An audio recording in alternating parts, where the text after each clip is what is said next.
ಆತ್ಮೀಯ H16 news ಅರ್ಥಾತ್ ಸಿದ್ದರಾಮಯ್ಯ ಸ್ವಾಗತ. ನಾನು ನಿಮ್ಮ MI ಅಥವಾ ಮಲ್ಲಪ್ಪ ಜೊತೆ ಅವರು. ನೋಡಿರಿ, ಕ್ರಿಕೆಟ್ನಲ್ಲಿ ನಾವು ಬಯಸೋದು ಒಂದು, ಆಗೋದು ಇನ್ನೊಂದು ಅಂತ. ಯಾಕಂದರೆ ವಿಶೇಷವಾಗಿ ನಿನ್ನೆಯ ಮ್ಯಾಚ್ನಲ್ಲಿ ಗುಜರಾತ್ ಟೈಟನ್ಸ್ ಗೆಲ್ಲಲೇಬೇಕಾಗಿತ್ತು ಮತ್ತು ಗೆಲ್ಲುವ ಟೀಮ್ ಅದು ಅಂತಾರೆ. ಯಾಕಂದರೆ ಈಗಾಗಲೇ KKR ಸೋತು ಕೆಳಗೆ ಹೋಗಿಬಿಟ್ಟದ. KKR ಅದರಲ್ಲೂ ಮುಖ್ಯವಾಗಿ ನೈಟ್ ರೈಡರ್ಸಲ್ಲಿ ಸೋತು ಹೊರಗೆ ಹೋಗ್ಬೇಕು ಅನ್ನುವಷ್ಟರಲ್ಲಿ ಒಂದು ಗೆಲುವು ಸಿಕ್ಬಿಟ್ಟದ ಲಾಸ್ಟ್ ಟೈಮ್. ವಿಶೇಷವಾಗಿ ಈ ಮಲೆನಾಡಿನಲ್ಲಿ ವಯಸ್ಸು ಸಿಕ್ಕಂಗೆ ಅದೆಷ್ಟು ಮಟ್ಟಿಗೆ ಲಾಭ ಆಗ್ತದೋ ಗೊತ್ತಿಲ್ಲ KKRಗೆ. ಆದರೆ ಈ ಟಾಪ್ದಲ್ಲಿ ಬರೋದಕ್ಕೆ GT ಟೀಮ್ಗೆ, ಅದರಲ್ಲೂ ಗುಜರಾತ್ ಟೈಟನ್ಸ್ಗೆ ಅಡ್ಡಗೋಡೆಯಾಗಿದ್ದೀನಿ ಸುಳ್ಳಲ್ಲ. ಅದರಲ್ಲೂ ಮುಖ್ಯವಾಗಿ KKR ಟೀಮ್ನಲ್ಲಿ ಬಹಳ ಅರ್ಭಟದಿಂದ ಆಡಿದಂಥ 247 ರನ್ ಸೇರಿಸೋದ್ರಲ್ಲಿ ಕಾರಣಕರ್ತರಂಥವ್ರು ಫಿನ್ ಅಲೆನ್, ಅಂಗಕೃಷ್ ರಘುವಂಶಿ ಮತ್ತು ಕ್ಯಾಮ್ರನ್ ಗ್ರೀನ್. ಇವರ ಆರ್ಭಟದ ನೆಲಕ್ಕೆ ಸಿಕ್ಕೊಂಡು ನಿಜವಾಗಿಯೂ ಏನಪ್ಪ ಅಂದ್ರೆ ಅದರ ಫಿನ್ ಅಲೆನ್ ಅವರು 35 ಎಸೆತಗಳಲ್ಲಿ ಬಾಲ್ಗಳಲ್ಲಿ 93 ರನ್ನನ್ನು ಹೊಡೆದರು. ಸಾಮಾನ್ಯವಾದ್ದಲ್ಲ. ಅದೇ ಕಾಲಕ್ಕೆ ರಘುವಂಶಿ ಅವರು 82 ರನ್ ಹೊಡೆದರು. ಮುಂದೆ ಗ್ರೀನ್ ಅವರು ಔಟ್ ಆಗೋದು 52 ರನ್ ಹೊಡೆದರು. ಈ ಆರ್ಭಟಕ್ಕಾಗಿ 247 ಪ್ರಥಮ ಬಂದು ನಿಲ್ಲಿಸಿಬಿಟ್ರು KKR. ಹೌದು, ಇದಕ್ಕೆ ಕಾರಣ ಬಾಲರ್ಗಳಾಗಿರ್ಬೋದು, ಗ್ರೌಂಡ್ ಚಿಕ್ಕದಾಗಿರ್ಬೋದು, ಏನೋ ಎಲ್ಲ ಕಾರಣಗಳು. ಫೀಲ್ಡಿಂಗು ಒಂದೆರಡು ಕ್ಯಾಚ್ ಡ್ರಾಪ್ ಆದವು ಅದರಲ್ಲೇ, ಇದು ಸಹಿತ ಗಮನಿಸಬೇಕಾಗಿದೆ. ಈ ಎಲ್ಲ ನೆಲೆಯಲ್ಲೇ ಸ್ವತಂತ್ರವಾದ ಮೀಡಿಯಾಗೆ ಬೇಕಾಗಿರುವುದು ಸ್ವತಂತ್ರ ಧ್ವನಿ. ಆ ಸ್ವತಂತ್ರ ಧ್ವನಿ ಉಳಿಸಲು ನೀವು ಮಾಡಬೇಕಾದದ್ದು ಇಷ್ಟೇ. ಅದೇನಪ್ಪಾ ಅಂತಂತಂದ್ರೆ, ನಿಮ್ಮ ಕೈಲಾದಷ್ಟು ಸಹಾಯ ಈ ಚಾನಲ್ಗೆ ಮಾಡಿ ಹಾಗೂ ನಿಮ್ಮ ಧ್ವನಿಯನ್ನು ಕಾಪಾಡಿಕೊಳ್ಳಿ. ನಿನ್ನೆ ಮ್ಯಾಚ್ನಲ್ಲೇ ಎಷ್ಟೋ ಭರಾಟೆ ಟೀಮ್ ಇದ್ರು ಸಹಿತ ಗುಜರಾತ್ ಟೈಟನ್ಸ್ ಸೋಲುವಂಥ ಅನಿವಾರ್ಯತೆ ಬಂದು ಬಿಡ್ತದಕ್ಕಂತ. ಯಾಕಂದ್ರೆ ಅಲ್ಲೂ ಚಲೋ ಆಡಿದರು, ಸುದರ್ಶನ್ ಆಡಿದರು, ಶುಭ್ಮನ್ ಗಿಲ್ ಆಡಿದರು, ಇನ್ನೊಬ್ಬರು ಆಡಿದರು, ಎಲ್ಲ ಚೆನ್ನಾಗಿ ಬ್ಯಾಟ್ ಬೀಸಿದ್ರು. ಬ್ಯಾಟ್ ಬೀಸೋದು 2020 ಅಂದರೆ ಬ್ಯಾಟ್ ಬೀಸೋದು. ಅದೇನಾಗ್ತದೋ ಆಗ್ತದೆ. ಕುಂತು ಸಿಕ್ಸರ ಇಲ್ಲ ಬೌಂಡ್ರಿ ಸಿಕ್ತು, ಕ್ಯಾಚ್ ಅಥವಾ ಬೋಲ್ಡ್, ಇವು ಹೆಚ್ಚಿಗೆ ಆಗ್ತಾನೆ. ಇದರ ಅರ್ಥ ಏನಪ್ಪ ಅಂತಂದ್ರೆ, ಇದೊಂದು ರೀತಿಯಿಂದ ನೇರವಾಗಿ ಬಾಲಿಂಗ್ ಮತ್ತು ಬ್ಯಾಟಿಂಗ್ ಮಧ್ಯದಲ್ಲೇ ಯುದ್ಧ ಅಂತೇಳಿ. ಯಾಕಂದ್ರೆ ಇಲ್ಲೇ ಹೆಚ್ಚಿಗೆ ಮೊತ್ತವನ್ನು ಗಳಿಸುವ ದಿಶೆಯಲ್ಲೇ ತಪ್ಪುಗಳಾಗುವ ಸಹಜ. ಯಾಕಂದ್ರೆ ಅದು ಅನಿವಾರ್ಯ. ಅಲ್ಲಿ ಟೈಮ್ ಇಲ್ಲ. There is no time to stay and study. ಇಲ್ಲಿ play with the against of who are playing. ಅವ್ರು ಎದುರು ಮಾಡಲಿಕ್ಕೆ ಸಾಧ್ಯನೇ ಇಲ್ಲ ಅಂಥ ಪ್ರಸಂಗದ. ಇಂಥ ಪ್ರಸಂಗದಲ್ಲೇ ನಮ್ಮ KKRದವರು ನಿನ್ನೆ ಜಬರ್ದಸ್ತಾಗಿ ಅವರಿಗೆ ಬಾಲು ಹತ್ತಿದ್ದು, ಬ್ಯಾಟಿಗೆ ಸಿಕ್ಕಾಪಟ್ಟೆ ರನ್ ಮಾಡಿದರು, 247. ಅದನ್ನು ಮೀರೋದಕ್ಕೆ GT ಅವ್ರಿಗೆ ಆಗಲಿಲ್ಲ. ಮತ್ತು ಬಾಲಿಂಗ್ KKR ಸ್ವಲ್ಪ ಚೆನ್ನಾಗಿ ಮಾಡಿದ್ರು ಅಂದ್ರೆ ಅಡ್ಡಿಲ್ಲ ಅವರು ಚೆನ್ನಾಗಿ ಬಂದಿದ್ದಾರೆ. 4 ವಿಕೆಟ್ಗೆ 240 ರನ್ನನ್ನು ಹೊಡೆದಾರೆ. ಸಾಲದಲ್ಲ ಅದು. ಇನ್ನೂ 6 ರನ್ ಅದು 7 ರನ್ ಹೊಡಿಬೇಕಾಗಿತ್ತು. ಅಷ್ಟಲ್ಲ 20 ಓವರ್ಗಳಾದವು ಅನ್ನೋದು ಇಲ್ಲಿ ಗಮನಿಸಬೇಕಾಗಿದೆ. ಅಂದ್ರೆ ರನ್ಗಳನ್ನು ತಡೆದು ಸಹಿತ ಗೆಲುವಿಗೆ ಕಾರಣ ಅಂತ. ಯಾಕಂದರೆ 2 ವಿಕೆಟ್ ಕಳ್ಕೊಂಡು 247 ರನ್ನನ್ನು ಮಾಡಿದರು ಇವರು ನಮ್ಮ KKRದವರು. ಇವರು 4 ವಿಕೆಟನ್ನು ಕಳೆದುಕೊಂಡ 240 ರನ್ಗಳನ್ನು ಮಾಡಿದರು. ಅಂದ್ರೆ ಇದರಲ್ಲಿ ಬ್ಯಾಟ್ ಬೀಸುವಲ್ಲೇ ಮತ್ತು ಬಾಲಿಂಗ್ದಲ್ಲೂ ಸಹಿತ ನಮ್ಮ KKRದವರು ಒಳ್ಳೆಯ ಸ್ಪಿನ್ ಮತ್ತು ಫಾಸ್ಟ್ ಬಾಲಿಂಗ್ ಮಾಡಿದರು ಅಂತ ನಾವು ಅನ್ಬೋದಷ್ಟ. ಆದರೆ ಇಲ್ಲೇ ಹೆಚ್ಚು ಕಡಿಮೆ ಎಲ್ಲ ಟೀಮ್ಗಳು ಒಂದೇ ಲೆವೆಲ, ಒಂದೇ ಮಟ್ಟದಿದ್ದವು ಅನ್ನೋದನ್ನು ನಾವು ಮೇಲೆ ರೆಫರ್ ಮಾಡ್ತಾನೆ ಇರ್ತೀವಿ ಅಂತ. ಒಟ್ಟಾರೆಯಾಗಿ 2020ಯಲ್ಲಿ ಏನಪ್ಪ ಅಂತಂದ್ರೆ, ಹೊಡೆದ್ರೆ 6 4, ಎಲ್ಲಪ್ಪ ಅಂದ್ರೆ ಕ್ಯಾಚು ಬೋಲ್ಡು. ಇದು ಕಾಮನ್ ಆಗಿ ಕಾಣುವಂಥ ಒಂದು ದೃಶ್ಯಾವಳಿ ಆಗಿದೆ. ಮತ್ತು ಇತ್ತೀಚೆಗೆ ಅಂತ ನಿಮಗೆ ಗೊತ್ತದ, ಈ 2020ಇಂದಾಗೆ ಸಹಜವಾಗಿ ಫೀಲ್ಡಿಂಗು ಚೆನ್ನಾಗಾಗಿದೆ. ಇವತ್ತು ಆದರೂ ಡ್ರಾಪ್ ಆಗ್ತಾ ಇರ್ತಾವೆ. ಮತ್ತು ಬೇರೆ ಫೀಲ್ಡಿಂಗು ಚೆನ್ನಾಗಾಗಿದೆ ಮೊದಲಿಗಿಂತಲೂ. ಜೊತೆಗೆ ಇನ್ನೊಂದು ಏನಪ್ಪ ಅಂದ್ರೆ, ಇಲ್ಲಿ ಅಲರ್ಟ್ನೆಸ್, ಆ್ಯಕ್ಟಿವ್ನೆಸ್ ಪ್ರತಿಯೊಬ್ಬ ಆಟಗಾರರು ನಾವು ಕಾಣ್ತೀವಿ. ಈ ದಿಸೆಯಲ್ಲೇ ಇವತ್ತು ನಮ್ಮ ಏನಪ್ಪ ಅಂತಂದ್ರೆ, ಈ GT ಟೀಮ್ ಟಾಪ್ ಹೋಗಬೇಕಾಗಿತ್ತು. 16 ಪಾಯಿಂಟ್ ಆಗಿದ್ದು, 12 ಮ್ಯಾಚ್ ಆಗಿ, ಇದು 13ನೇ ಮ್ಯಾಚ್, 60ನೇ ಮ್ಯಾಚ್ ಇದು. ಇದರಲ್ಲೇ ನಮ್ಮ GT ಟೀಮ್ ಸೋತೋಗ್ಯದ. 16 ಉಳಿದ್ಬಿಡ್ತು. ಅದೇ ಕಾಲಕ್ಕೆ ನಮ್ಮ ಏನಪ್ಪ ಅಂತಂದ್ರೆ KKRದು 9 ಪಾಯಿಂಟ್ ಇದ್ದು, ಈಗ 11 ಪಾಯಿಂಟ್ ಆದವು. ಇನ್ನು ಮುಂದಿನ ಇಲ್ಲ ಆಗ್ಬೋದು. ಇನ್ನೂ 2 ಮ್ಯಾಚ್ ಇದ್ದಾವೆ. ಅವರು ಅದನ್ನು ಎಷ್ಟು ಗಳಿಸ್ತಾರೆ, ಎಷ್ಟು ಗೆಲ್ತಾರೆ ಅನ್ನೋ ಸಹಿತ ಕೌಂಟ್ ಆಗ್ತದೆ.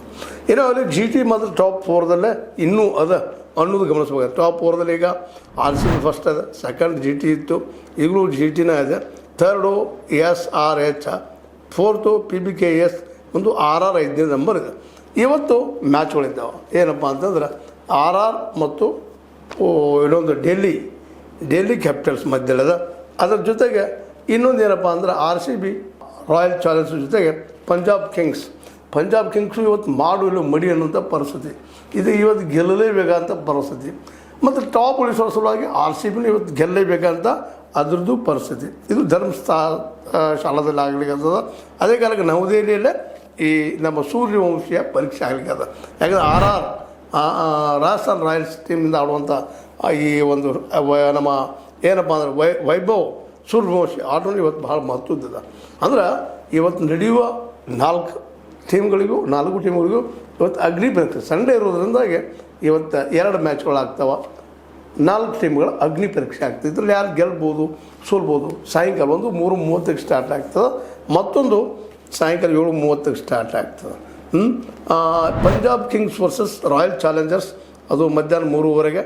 ಮುಂದೆ Delhi Capitals versus Rajasthan Royals ನಡಕ ರಾತ್ರಿ ಅದು ಸಾಯಂಕಾಲ 7:30. ಈ ನಡುವ ಇಬ್ಬರಲ್ಲಿ ನಡೆಯುವಂಥ ಒಂದು ಈ ಟಗ್ ಆಫ್ ವಾರ್ ಅಂತಿರ್ಬೇಕಾದ್ರೆ ಟಾಪಿಗೆ ಹೋಗೋದ್ರಲ್ಲಿ ಇದು ಅಗ್ದಿ ಕನ್ಫರ್ಮೇಷನ್ ಆಗುವಂಥ ಸಂದರ್ಭ. ಯಾಕಂದ್ರೆ ಈಗಾಗಲೇ ಡೆಲ್ಲಿ ಕ್ಯಾಪಿಟಲ್ಸ್ 12 ಮ್ಯಾಚ್ಗಳನ್ನ ಆಡಿದ. ಅದರಲ್ಲಿ 5 ಗೆದ್ದದ, 7 ಸೋತದ. ಮೋಸ್ಟ್ಲಿ ಔಟ್ ಆಗೋ ಸ್ಥಿತಿಯಲ್ಲಿದೆ ಯಾವುದು ನಮ್ಮ ಡೆಲ್ಲಿ ಕ್ಯಾಪಿಟಲ್ಸು. ಆದರೂ ಇವತ್ತು ನಮ್ಮ RR ಜೊತೆಗೆ ರಾಜಸ್ಥಾನ್ ರಾಯಲ್ಸ್ ಜೊತೆಗೆ ಏನು ಮಾಡ್ಬೋದು ಅನ್ನೋ ಸಹಿತ ಅಷ್ಟೇ ಮುಖ್ಯ ಆಗ್ಯದ. ಯಾಕಂದರೆ ಈ ಮ್ಯಾಚ ರಾಜಸ್ಥಾನ್ ರಾಯಲ್ಸ್ಗೆ ಇನ್ನೂ ಅಷ್ಟೇ ಪರೀಕ್ಷಾ ಸಮಯ. ಇದು ಡೆಲ್ಲಿ ಕ್ಯಾಪಿಟಲ್ಸ್ ಅಂತ ಮೋಸ್ಟ್ಲಿ ಹೊರಗೆ ಹೋಗುವಂಥ ಟೀಮ್ ಆಗಿ ಹೋಗ್ಬಿಟ್ಟೆ. ಈಗ ಅದು ಗೆದ್ರೆ ಒಂದು ಬೋನಸ್ ಪಾಯಿಂಟ್ ಸಿಕ್ಕಂಗೆ, ಇಲ್ಲಪ್ಪ ಅಂದರೆ ಸೋತೀವಿ ಅನ್ನೋಂಥ ಭಾವ. ಹೀಗಾಗಿ ಯಾವುದೇ ಭಯ ಇಲ್ಲದೆ ಇವತ್ತು ಡೆಲ್ಲಿ ಕ್ಯಾಪಿಟಲ್ಸ್ಗಳು ಆಡುವುದರಿಂದಾಗೆ ಸಹಜ ಇವತ್ತು ನೋಡ್ರಿ ಅರೇನ್ ಮತ್ತು ರಘುವಂಶರ ಆರ್ಭಟ ನಡೆದಕ್ಕಾಗಿ ಕಲ್ಕತ್ತಾ ರೈಡರ್ಸ್ ನಿನ್ನೆ ಹೀಗಾಗಿ ಸೋಲಬಹುದೇನೋ ಅನ್ನೋರಿಗೆ ಗೆದ್ದುಬಿಟ್ಟು ಬಂದುಬಿಟ್ಟಿದ ಮೇಲಕ್ಕೆ. ಅದು ಗುಜರಾತ್ ಟೈಟನ್ಸ್ ಅಂತ ಬಲಿಷ್ಠ ಟೀಮನ್ನು ಸೋಲಿಸಿ ಬಂದದ್ದು. ಇಲ್ಲೂ ಆಗ್ಬೋದು, ಹೇಳಲಿಕ್ಕೆ ಸಾಧ್ಯ ಇಲ್ಲ. ರಾಜಸ್ಥಾನ್ ರಾಯಲ್ಸನ್ನು ಸೋಲಿಸ್ಬೋದು, ದಿಲ್ಲಿ ಅವರು ಸೋಲಿಸ್ಬೋದು. ಅಥವಾ ಅದರಲ್ಲೂ ರಘುವಂಶಿ ಜಬರ್ದಸ್ತ್ ಆಟಗಾರ, ನಮ್ಮ ಸೂರ್ಯವಂಶಿ ಜಬರ್ದಸ್ತ್ ಆಟಗಾರರಾಗಿದ್ದಾರೆ. ಸಣ್ಣ ವಯಸ್ಸಿನ ಹುಡುಗರಿದ್ದಾರೆ. ಇವತ್ತು ಸಚಿನ್ ತೆಂಡೂಲ್ಕರ್ ನಂತರ ಅಥವಾ ಸಚಿನ್ ತೆಂಡೂಲ್ಕರ್ ಜೊತೆಗೆ ಒಂದು ರೀತಿ ಹೋಲಿಕೆ ಮಾಡುವ ಈ ಪ್ರತಿಭಾವಂತ ಆಟಗಾರ ಇವತ್ತು ಯಾವ ರೀತಿ ಆಡ್ತಾನೆ.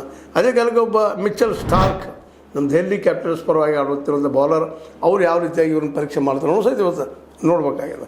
ಒಟ್ಟಾರೆಯಾಗಿ ಈ 2 ಟೀಮ್ಗಳು ಅಂದರೆ 4 ಇವತ್ತು 2 ಮ್ಯಾಚ್ ನಡೀತವೆ 4. ಅದರಲ್ಲಿ ಒಂದನೇದು RCB ಮೋಸ್ಟ್ಲಿ ಅಗ್ರಸ್ಥಾನ ಉಳಿಸ್ಕೋಬೋದು. ಇವತ್ತಿನ ಗೆದ್ದದು 18 ಪಾಯಿಂಟ್ಗಳು ಮಾಡ್ಕೋಬೋದು. ಸೋತ್ರ ಮತ್ತು 16 ಉಳಿತದೆ. ಆದರೆ ಟಾಪ್ 4 ಒಳಗೆ ಈಗ RCB, GT, SRH ಮತ್ತು PBKSಗಳಿದ್ದಾವೆ. ಇವತ್ತಿನ ಮ್ಯಾಚ್ಗಳಿಗೆ ಯಾರ್ಯಾರು ಗೆಲ್ತಾರೆ ಮತ್ತು ಚೇಂಜ್ಗಳಾಗುವಂಥ ಸಾಧ್ಯತೆಗಳಿದ್ದಾವೆ. ಯಾಕಂದ್ರೆ ಟಾಪ್ 4 ಯಾರು ಬರ್ತಾರೆ ನೋಡಿ ಈಗ ಭಾಳ ಸೂಕ್ಷ್ಮ ನೋಡುವಂಥದ್ದು. ಮತ್ತು ಎಲ್ಲದರ ನಡುವೆ ಈಗ ಒಂದು ಸಮಾನವಾದಂಥ ಕಾಂಪಿಟೇಷನ್ ಇರೋದ್ರಿಂದಾಗಿ ಸಹಜವಾಗಿ ಯಾರಾದರೂ ಗೆಲ್ಲಬಹುದು ಅನ್ಬೋದು ನಾವು. ಬಟ್ ಇವತ್ತು ಮಾತ್ರ ಪಂಜಾಬ್ ಕಿಂಗ್ಸ್ಗಳಿಗೆ ನೋಡಿರಿ ಆರಂಭದ ಎಷ್ಟು ಹೊಡೆತ ಮಾಡೋದು ಬಂದಿದ್ದರು, ಎಲ್ಲ ಗೆಲ್ಲೋದು ಬಂದಿದ್ದರು. ಈಗೇನು ಕಳೆದ 4-5 ಮ್ಯಾಚ್ಗಳಿಂದ ಸೋಲು. ಇವತ್ತು ಸೋತ್ರ ಮಾತ್ರ ಮುಗಿದೋಗ್ಬಿಡ್ತು. ಯಾಕಂತಂದ್ರೆ ಮೋಸ್ಟ್ಲಿ ಔಟ್ ಆಗೋದು ಸಾಧ್ಯತೆಗಳು ಬರ್ಬೋದು ಅನ್ನೋದಕ್ಕೆ ಯಾವ್ದು ನೋಡಿ ಈ ಕಪ್ ಗೆಲ್ಲಬಹುದು IPL 2026 ಅಂತ ನಾವು ತಿಳ್ಕೊಂಡಿದ್ವಿ. ಇವತ್ತು ಕಿಂಗ್ಸ್ ಇವತ್ತು ಗೆದ್ದರೆ ಮಾತ್ರ ಒಳಗೊಳ್ಳುವಂಥದ್ದು. ಸೋತ್ರ ನಾಯಕ್ ಶ್ರೇಯಸ್ಸ ಜೊತೆಗೆ ಹರ್ಷದೀಪ್ ಸಿಂಗ್ ಇವರೆಲ್ಲರೂ ಹೊರಗೆ ಹೋಗುವ ಸಾಧ್ಯತೆಗಳಿದ್ದಾವೆ. ಬಟ್ ಹೇಳಲಿಕ್ಕೆ ಸಾಧ್ಯ ಇಲ್ಲ. ಇದು ಹಿಂಗೆ ಆಗ್ತಂತ ಹೇಳಿಕ್ಕೆ ಸಾಧ್ಯ. ಹೇಳಿದ್ನಲ್ಲ ಈಗಾಗಲೇ KKR ಹೊರಗೆ ಹೋಗ್ತಂತ ತಿಳ್ಕೊಂಡಿದ್ವಿ.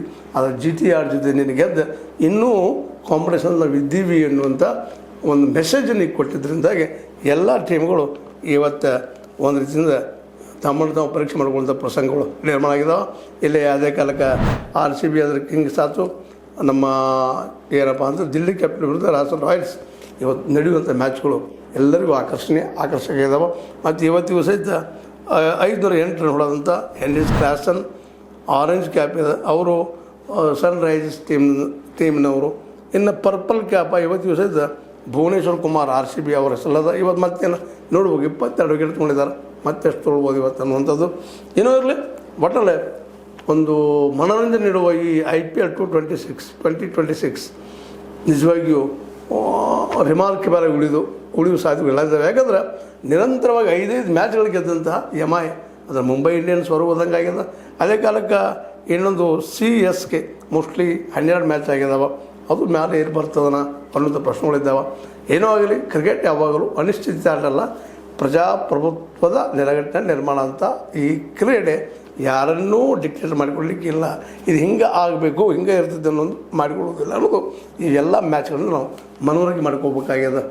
ಜೈ ಪ್ರಜಾಪ್ರಭುತ್ವ ಅಂತ ಹೇಳ್ತಾ, ಇದು ನಿಮ್ಮ ಲೈಕ್ ಆಗಿರ್ಬೋದು, ಲೈಕ್ ಮಾಡಿ ಶೇರ್ ಮಾಡಿ ಕಮೆಂಟ್ ಮಾಡಿ, ಜೊತೆಗೆ ಸಬ್ಸ್ಕ್ರೈಬ್ ಮಾಡಿ. H16 ನ್ಯೂಸ್ ಅರ್ಧ ದೇಶ ಸಿದ್ದರಾಮಯ್ಯ ಸತ್ಯಕ್ಕೆ ವಂದನೆಗಳು. ಆತ್ಮೀಯ ಸಾರ್ವಜನಿಕರಲ್ಲಿ H16 ಅರ್ಥಾತ್ ಹೇ ಸೀತಾರಾಮದಿಂದ ಒಂದು ಮನವಿ. ಈ ಸಂಸ್ಥೆ ಭ್ರಷ್ಟಾಚಾರ, ಅನ್ಯಾಯ, ಅತ್ಯಾಚಾರಗಳಿಂದ ನೊಂದವರ ವೇದಿಕೆ. ಅನ್ಯಾಯಕೋರರ, ಭೂಗಳ್ಳರ, ನಶಾ ಸಾರಾಯಿ ಮಾಫಿಯಾಗಳ ವಿರುದ್ಧದ ಧ್ವನಿ. ರೈತರ, ಕೂಲಿಕಾರ, ಕಾರ್ಮಿಕರ, ಬಿದ್ದ ಸಮುದಾಯ ಜನರ ಧ್ವನಿ. ಬೆಂಬಲವಾಗಿ ನಿಂತು ತನುಮನ ಧನದ ಸಹಾಯಕ್ಕೆ ಸಾರ್ವಜನಿಕರಲ್ಲಿ ಕೋರಿಕೆ. ದಾನದ ಸಹಾಯ ನೀಡಿ ಸ್ವಾತಂತ್ರ್ಯ ಪತ್ರಿಕೋದ್ಯಮ ಉಳಿಸಿ ಬೆಳೆಸಿ. ವಂದನೆಗಳು. ತಮ್ಮನ್ನೇ ನಂಬಿರುವ ಮಲ್ಲಪ್ಪ ಇ ಜೋತಾವರ್.